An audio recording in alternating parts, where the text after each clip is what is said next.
కొంతమంది ఎన్ని సమస్యలు వచ్చినా ధైర్యంగా ఎదుర్కొంటారు. కానీ అవమానం జరిగితే మాత్రం తట్టుకోలేరు. ఇలాంటివి ప్రతి ఒక్కరి జీవితంలో ఏదో ఒక సమయంలో జరుగుతుంటాయి. కొంతమంది తమ ఆనందం కోసం ఎదుటి వారిని విమర్శిస్తే, కొంతమంది వారి లోపాలను తెలియజేయడానికి విమర్శిస్తుంటారు. మరికొంతమంది తమ ప్రతి అహంకారాన్ని చాటుకోవడానికి ఇతరులను ఉద్దేశపూర్వకంగానే అవమానిస్తారు. ఇవి ఎదుటి వ్యక్తి మానసిక స్థాయిని దెబ్బతీస్తున్నాయి. ఈ క్రమంలో ఇతరులతో అవమానాలు, విమర్శలు ఎదురైనప్పుడు ఎలా ఎదుర్కోవాలో తెలుసుకోవాలి. మన మిత్రులు అవమానిస్తే చెప్పలేనంత కోపం, బాధ కలుగుతుంటాయి. వాటికి వెంటనే బదులు తీర్చుకోవడం సాధ్యం. కానీ ఆ విషయంలో వెంటనే ప్రతిస్పందించినప్పుడు సమస్య మరింత పెద్దదయ్యే అవకాశం ఉంటుంది.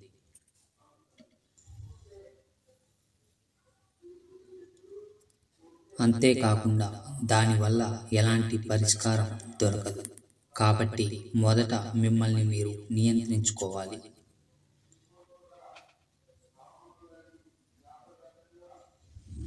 ఆ తర్వాత వారికి సున్నితంగా మీ అభిప్రాయాన్ని తెలియజేసే ప్రయత్నం చేయండి.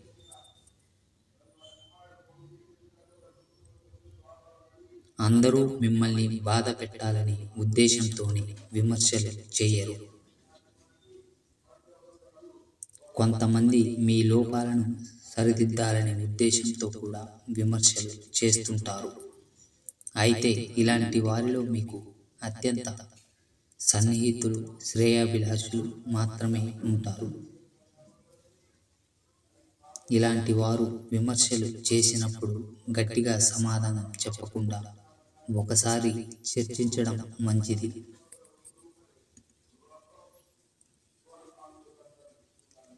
ఈ క్రమంలో మీ ప్రవర్తన, మీలో ఉండే లోపాల గురించి మీకు తెలియజేసి వారు మిమ్మల్ని సరిదిద్దాలనుకుంటారు.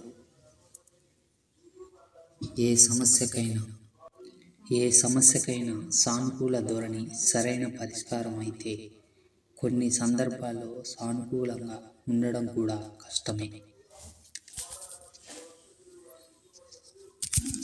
ముఖ్యంగా మనల్ని ఎవరైనా ఏదైనా విషయంలో అనవసరంగా విమర్శించినప్పుడు విపరీతమైన కోపం రావడం సహజం. కానీ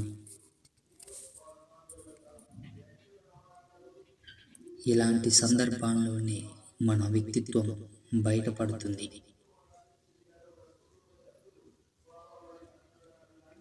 అందుకే ఇలాంటి సందర్భాలు సాధ్యమైనంత వరకు సానుకూల దృక్పథంతో ఆలోచిస్తూ కోపాన్ని నియంత్రించుకోవడం అవసరం.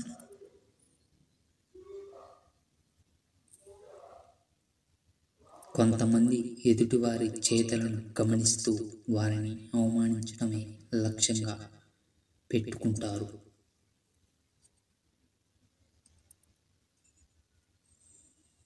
ఈ క్రమంలో అహంకారాన్ని ప్రదర్శించే వారికి ఎదుటి వ్యక్తి బాధపడతారు అనే ఆలోచన కూడా ఉండదు.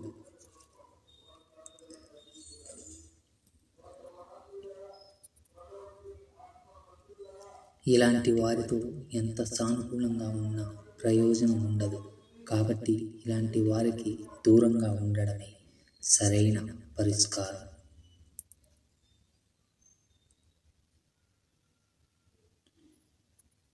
ప్రతి ఒక్కరితో ఏదో ఒక సందర్భాల్లో అవమానాలు, విమర్శలు ఎదురవుతూనే ఉంటాయి.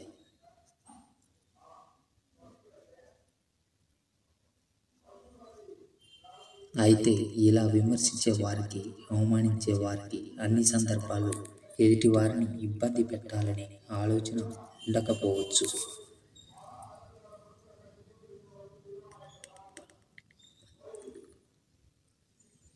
కొంతమంది తమ మధ్య ఉన్న సాన్నిహిత్యంతో సరదాగా విమర్శిస్తుంటారు. ఈ క్రమంలో ఆ వ్యక్తి ఇబ్బంది పడుతున్నారని గ్రహించరు.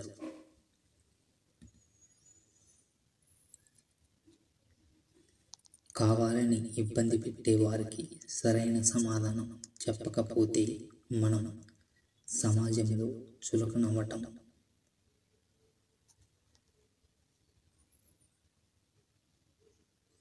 జీవితం మనకు ఎన్నో విలువైన పాఠాలు నేర్పుతుంది.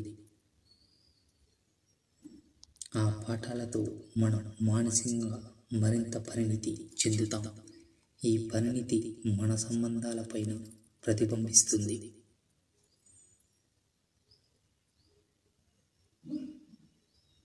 మనలోనే ఉన్న భావోద్వేగాల గురించి మరింత లోతుగా విశ్లేషించుకుంటాం.